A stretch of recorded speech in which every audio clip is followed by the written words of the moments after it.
5 আৰু 6 নম্বৰ প্ৰশ্নকেইটা সমাধান কৰিম। ইয়াৰ আগৰ ভিডিঅ'ত আমি 1, 2 আৰু 3 সমাধান কৰিছো, ভিডিঅ'খন চাই ল'বা। 1 নম্বৰ প্ৰশ্নত কৈছে তলৰ দ্বিঘাত বহুপদবোৰৰ শূন্য উলিয়া আৰু এই শূন্যবোৰ আৰু সহগবোৰৰ মাজত সম্পৰ্ক স্থাপন কৰা। 4 নম্বৰটো দিয়া আছে 4u² প্লাছ 8u। আমি জানো যে দ্বিঘাত বহুপদৰ সাধাৰণ আৰ্হিটো হৈছে ax² plus bx plus c। এইটো হয় আমাৰ সাধাৰণ আৰ্হি। ইয়াৰ পৰা তোমালোকে দেখা পাবা যে এইটোৰ নিচিনা নাই, অৰ্থাৎ ইয়াতে c টো মিচিং আছে, অৰ্থাৎ দুৰ্বক পদটো নাই। কিন্তু নাথাকিলেও দুৰ্বক পদ আমি বনাব পাৰিম, অৰ্থাৎ যদি আমি প্লাছ 0 কৰি দিওঁ, গতিকে ইয়াতে চিৰ মান হ'ব 0। 0 যোগ বা বিয়োগ কৰা একো পৰিৱৰ্তন নহয়। এই অংকটো কৰাত আৰু ইজি হ'ব, কাৰণ ইয়াতে 3টা পদ দিয়া নাই। গতিকে যদি 3টা পদ থাকিলে হয়, তেতিয়া আমি মধ্যম পদ বিভাজন ব্যৱহাৰ কৰি আমি এই প্ৰশ্নটো সমাধান কৰিলে হয়। কিন্তু নাই যেহেতু, গতিকে আমি ডাইৰেক্ট ইয়াৰ পৰা আমি কি কৰিম, কমন লম। কি কমন যায় ওলাই লম। প্ৰথমে দুয়োটাৰ পৰা আমি দেখা পাই আছো 4 এটা কমন যাব, অৰ্থাৎ 4 আৰু ইউ আছে, দুয়ো ঠাইতে ইউ আছে, গতিকে 4u কমন আহিব। আৰু ইয়াতে থাকি যাব ইউ আৰু প্লাছ ইয়াতে হ'ব 4 2 গুণ 8। গতিকে আমি কি লিখিব পাৰিম, গতিকে যে 4u = 0, বা কি হয় যে u প্লাছ 2 = 0। 4 আৰু ইউ পূৰণ হিচাপে আছে, গতিকে ইয়াৰ পৰা আমি কি কৰিম, ইউটো ৰাখিম আৰু 4টো ইফালে লৈ যাম, অৰ্থাৎ 0 ডিভাইড হ'ব 4। অৰ্থাৎ শূন্যৰ তলে কি থাকিব পাৰে, যিকোনো সংখ্যা থাকিব পাৰে, ইয়াৰ মান কি হ'ব, শূন্যই হ'ব। গতিকে আমি এইটো লিখিব পাৰিম যে শূন্য। আৰু ইয়াৰ পৰা কি হ'ব, ইউ = কি হ'ব, প্লাছ আছে 2, গতিকে ইফালে গ'লে মাইনাছ হ'ব। আমি যেহেতু শূন্য দুটা পাইছো, এটা হৈছে -2 আৰু এটা হৈছে 0। এতিয়া সত্যাপন কৰিম। তাৰ আগত তোমালোকে কি কৰিবা, a, b আৰু c মান ওলাই ল'বা।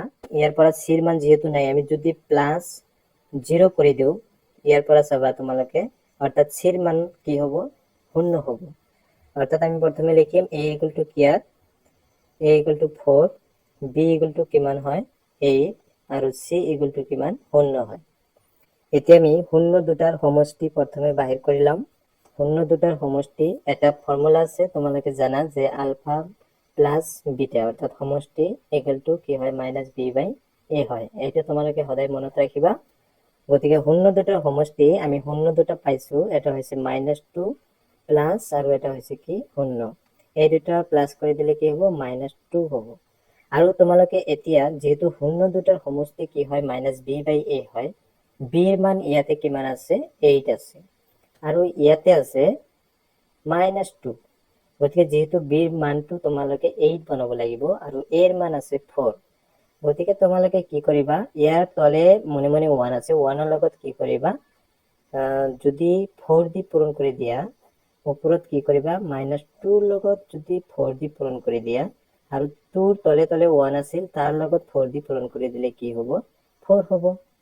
4 হৈছে, আৰু ওপৰত তোমালোকে কি পাবা, যে 2 × 4 -8, আৰু তলত হৈ গ'ল 4। কিন্তু ইয়াতে আছে -8, কিন্তু ইয়াতে তোমালোকে ইয়াৰ পৰা কি পাইছা, যে +8 আছে। গতিকে তোমালোকে এইটো হ'ল ফৰ্মুলাৰ এটা কি হয়, মাইনাছ আহে। গতিকে তুমি আৰু এটা মাইনাছ দি কি কৰিবা, পূৰণ কৰি দিয়া। পূৰণ কৰি দিলে কি হৈ যাব, ইয়াতে -8। গতিকে ওপৰতো কি হ'ব, ওপৰতো হৈছে 8 আছে, গতিকে 8টো হৈছে আমাৰ ইউৰ সহগ। গতিকে আমি লিখিম ইউৰ সহগ বুলি লিখিম, আৰু তলৰটো কি হয়, u² সহগ, যেহেতু 4u² সহগ। এতিয়া আমি শূন্য দুটাৰ পূৰণফল ওলাই লম। শূন্য দুটা আছিল, এটা আছিল -2 × 0। -2 × 0 কৰিলে যিকোনো সংখ্যাৰ লগত 0 যদি পূৰণ কৰা, কি হৈ যাব, 0 হৈ যাব।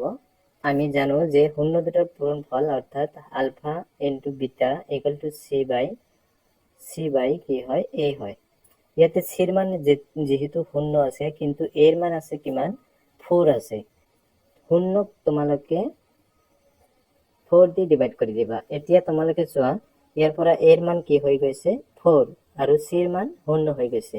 আৰু তোমালোকে ইয়াতে চোৱা, c ৰ মান 0 আছে, একো নাই মানে 0 আছে, আৰু ইয়াতে a ৰ মান কি আছে, 4। গতিকে আমি ওপৰত লিখিব পাৰিম এইটো হ'ল কি ধৰ্বক পদ আৰু তলৰটো কি হ'ব তলৰটো হ'ল ইউ স্কয়াৰৰ হহক ইউ আছে সেইকাৰণে ইউ লিখিছো যদি x থাকে x লিখিবা যিকোনো যদি k থাকে k লিখিবা 5 নম্বৰটো আছে t স্কয়াৰ - 15 এইটো ইজি হয় আগৰ নিচিনাই এইটো অলপ তোমালোকে চিন্তা কৰিবা t স্কয়াৰ -15 ইয়াতে কনস্ট্যান্ট টাৰ্ম ধৰ্বক পদটো দিয়া আছে কিন্তু বাকিবিলাক নাই কিন্তু আমি বনাই ল'ব পাৰিম অৰ্থাৎ যদি এনেকৈ যদি বনোৱা হয় প্লাস 0t মানে x ঠেত কি আছে ইয়াতে চলক ব্যৱহাৰ হৈছে t গতিকে আমি t লৈছো আৰু -15 এতিয়া নিশ্চয় কি হৈছে ax² plus bx plus c ইয়াৰ নিচিনা হৈছে এইটো নিশ্চয় দ্বিঘাত বহুপদৰ সাধাৰণ আৰ্হি হয় গতিকে আমি এতিয়া ইয়াৰ লগত মিলাই যদি চাও তেনেহলে তোমালোকে গম পাবা a এৰ মান আছে 1 আৰু b এৰ মান আছে 0 আৰু c এৰ মান আছে -15 এতিয়া আমি এইটো আমি আকৌ লিখিম অৰ্থাৎ t স্কয়াৰ -15 আৰু এটা তোমালোকে লক্ষ্য কৰিবা এটা ফৰ্মুলা আছে a স্কয়াৰ - b স্কয়াৰ নিশ্চয় ইয়াৰ নিচিনা দেখা গৈ আছে তোমালোকে কি কৰিবা এইটো ফৰ্মুলা নিচিনা বনাবলৈ চেষ্টা কৰিবা অৰ্থাৎ এইটো ফৰ্মুলা ভাঙিলে কি হয় a + b ইনটু কি হয় a - b হয় নিশ্চয় ফৰ্মুলাত পৰি যাব কি কৰিলে ফৰ্মুলাত আমি বনাব পাৰিম তোমালোকে নিশ্চয় জানা যদি ৰুট আমি 15 পূৰণ √15 কৰো কি হয় নিশ্চয় 15 হয় তেনেহলে আমি কি কৰিম 15 এৰ ঠাইত এই দুটা লিখিব পাৰিম নিশ্চয় এই দুটা মানে কি এই দুটা আমি এই দুটা মানে হল √15 স্কয়ার হোল স্কয়ার লিখিব পাৰিম গতিকে আমি ইয়াতে কি কৰিম t স্কয়ার -√15 স্কয়ার লিখি দিম হৈ গল এতে যেহেতু আমার এইটো ফর্মুলার নিচিনা হৈছে গতিকে আমি কি কৰিম গতিকে a + b * a - b হিসাবে ভাঙি দিম অর্থাৎ a হৈছে t গতিকে t + √15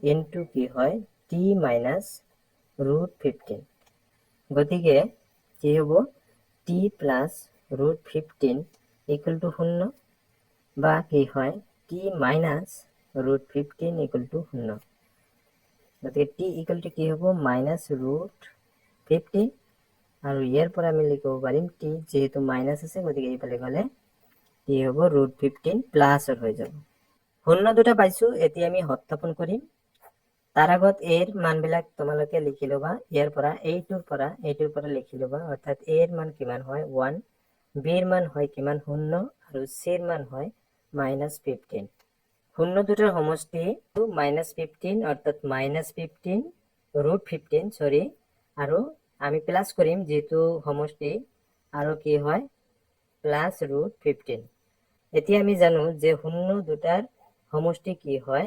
-b/a এটা ফৰ্মুলা গতিকে b এৰ মান কিমান আছে ইয়াতে লক্ষ্য কৰিবা b এৰ মান আছে 0 গতিকে আমি 0 বনাবলৈ চেষ্টা কৰিম ইয়াৰ পৰা মাইনাস এটা প্লাস আছে গতিকে কি হৈ যাব 0 হৈ যাব যদি 0 হয় ওপৰত নিশ্চয় কি আছে b আছে 0 আৰু a আছে কিমান 1 আছে গতিকে আমি নিশ্চয় এটো এনেকৈ লিখিব পাৰিম তলে যিকোনো সংখ্যাৰ তলত কি থাকে 1 থাকে আৰু 0ৰ নিচেও কি আছে 1 আছে আমি লিখি দিম যে ওপৰটো হয়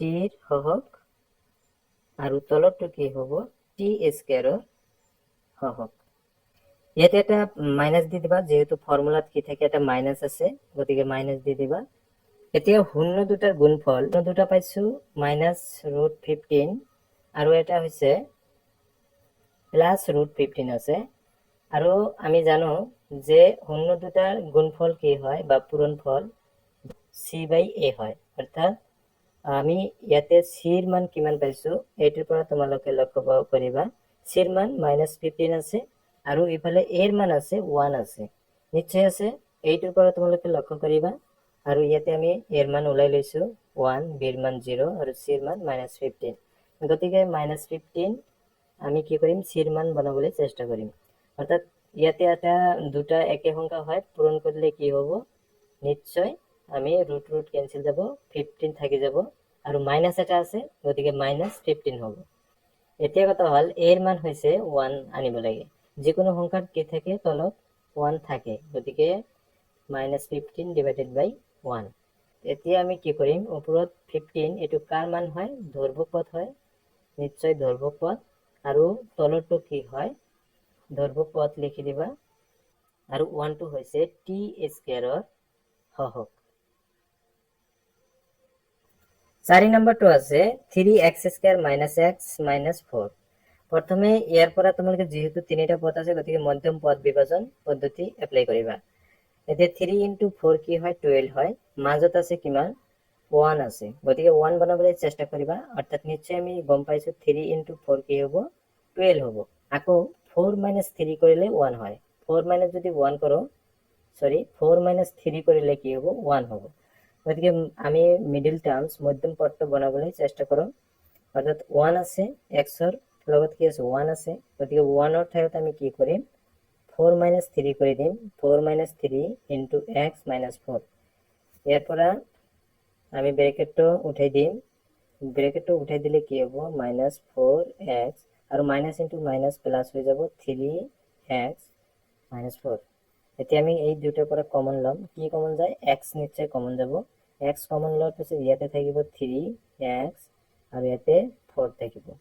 ইয়াৰ পৰা আমি কি কমন ল'বলৈ চেষ্টা কৰিম, ইয়াৰ পৰা নিশ্চয় আমি এটা +1 কমন যাব। একো কমন নাযায় গতিকে 1 কমন যাব আৰু ইয়াত থাকি গ'ল 3x - 4। আমি এতিয়া এই দুটাৰ পৰা আমি কমন ল'ম, প্লাসৰ আগৰ আৰু পিছৰ পৰা কমন ল'ব পাৰিম 3x - 4 আৰু ইয়াতে থাকি যাব x আৰু ইয়াতে +1। গতিকে 3x - 4 = 0 বা কি হয় যে x + 1 = 0। গতিকে 3x রাখা আৰু -4 এফালে গ'লে +4 হ'ব আৰু x = কি হ'ব 4/3। ইয়াৰ পৰা x ৰাখা আৰু 1 + 1 এফালে গ'লে কি হ'ব -1 হ'ব। গতিকে 0 দুটা পাইছো, এটা হ'ল 4/3 আৰু এটা -1। এতিয়া আমি সত্যাপন কৰি দিম। সত্যাপন কৰাৰ আগত তোমালোকে a b আৰু c ৰ মানবিলাক ওলাই ল'বা। ইয়াতে কি হয় a ৰ মান কিমান, a ৰ মান হৈছে 3, b ৰ মান হৈছে -1 আৰু c ৰ মান হৈছে -4। এইখিনি কাম কৰাৰ পিছত তোমালোকে এতিয়া শূন্য দুটাৰ সমষ্টি তোমালোকে জানাই, যদি এটা আলফা আৰু এটা বিটা হয় তেনেহলে কি হয় আলফা প্লাস বিটা = কি হয় ফর্মুলাটো -b/a।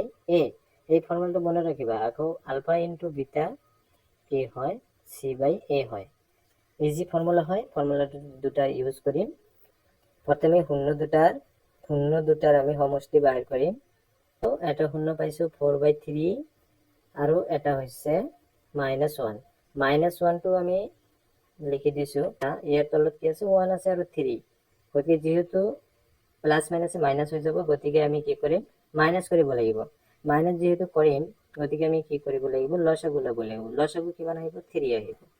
এই 3 ভিতরে 1 একবার যাব আৰু 1 দি যদি উপৰত 4 ৰ লগত পূৰণ কৰা 4 হ'ব আৰু ইয়াতে এটা মাইনাস হৈ গৈছে গতিকে -1 তিনিবাৰ 3 × 1 = 3। তেনেহলে কি পাইছো আমি 4 - 3 1/3। এতিয়া কথা হল তোমালোকে মিলাই চাবা, যেহেতু কি হয় আলফা প্লাস বিটা অর্থাৎ শূন্য দুটার সমষ্টি -b/a। b ৰ মান কিমান পাইছো, b ৰ মান পাইছো -1। গতিকে ওপৰত আছে +1, তোমালোকে এটা মাইনাস দি দিবা।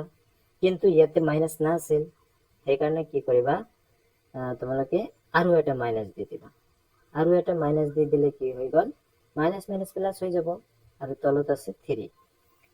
এতিয়া এইখিনিৰ পৰা তোমালোকে নিশ্চয় গম পাইছা যে ওপৰখিনি ব্ৰেকেটৰ ভিতৰত যিটো আছে সেইটো হ'ল b ৰ মান আৰু এই মাইনাসটো এক্সট্ৰা মাইনাস যেটো থাকি গ'ল সেইটো হৈছে তোমাৰ ফৰ্মুলাৰ মাইনাস। গতিকে ওপৰটো হৈছে x ৰ হহক আৰু এইটো ব্ৰেকেট দি বাহিৰত মাইনাস এটা দি দিবা ফৰ্মুলা, আৰু এইটো তলত হ'ল x স্কয়াৰৰ হহক। এতিয়া আমি কি কৰিম শূন্য দুটাৰ পূরণফল আমি পূরণ করে দিম, অর্থাৎ 4/3 × -1। এইখিনি যদি পূরণ করা হয় পূরণফল কি পাম মাইনাস কি হব মাইনাস আহি যাব, 4 ৰ লগত অন কৰিলে 4 আৰু /3। এতিয়া পূৰণফল কি হয় c/, ইয়াৰ পৰা লক্ষ্য কৰা c/a হয়। c/c ৰ মান কিমান আছে, ইয়াতে c/-4 আছে, ইয়াতেও আমি কি পাইছো -4 আৰু তলত আছে কি 3 আছে না নাই 3 হল তো এর মান 3 হয় না নাই 3 হয় নিশ্চয় হয়, গতিকে মিলে গৈছে। গতিকে ওপৰতো আমি কি লিখিব পাৰিম চিৰ মান অৰ্থাৎ দৈৰ্ঘ্য পদ ওপৰতো হয় দৈৰ্ঘ্য পদ আৰু তলতো হয় x স্কয়াৰৰ হৰক। তেনেহলে কি হল সত্যপূৰ্ণ হৈ গল।